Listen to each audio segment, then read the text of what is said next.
I'm here at the SLJ Summit with Julie Walker, the Executive Director of AASL. How are you finding the conference, Julie? Oh, the conference has been great, especially once my panel was over and I could relax and listen to everyone else. But the panel itself, I thought, was extraordinary. You never know when you introduce people from outside of the library world, which we did on the panel. We had John Wilson, who's the Executive Director of the National Education Association, and Bernie Trilling, who is the Global Director for the Oracle Foundation that does their ThinkQuest project, and also Marcia Simmel, who is from IMLS but works mostly with museums.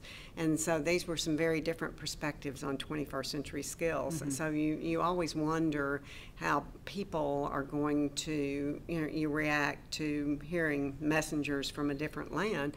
But I thought it was great. We had really positive feedback. I think it served two purposes. Number one, it made school library media specialists think about the broader education world, because we talked about Common Core standards, we talked about ESEA reauthorization, we talked about the critics of 21st century skills, because we're talking about them like they're a panacea, but there are some people who do not believe they are. So I thought it was good that we were able to broaden the topic out of just a focus on what school library media specialists do for 21st century skills, and I think that was very well received. Terrific. Can I ask you to, a lot of people are inquiring about the Common Core standards, which were recently released. Yes. Can you describe what those are?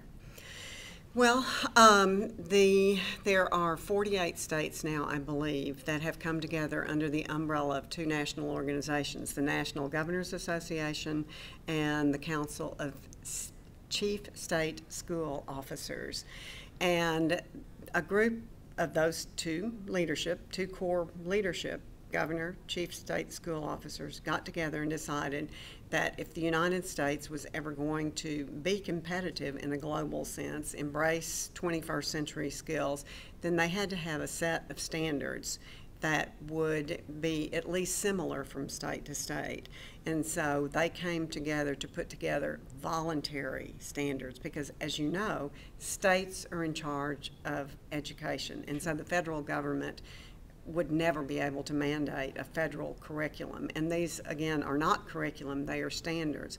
But they are hoping to have a common set of standards. They've done English language arts and math, and will be doing the other curriculum areas within the coming months. Okay, and how can school librarians get involved? I know that they're soliciting feedback on the That standards. is correct. For the ELA and math standards, there is a comment period that's over about the third week of October.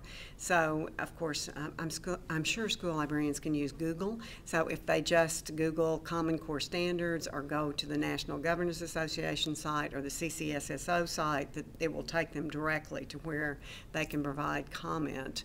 I also think that school librarians need to make their own school community aware of what is going on, so that they can filter back through other professional associations.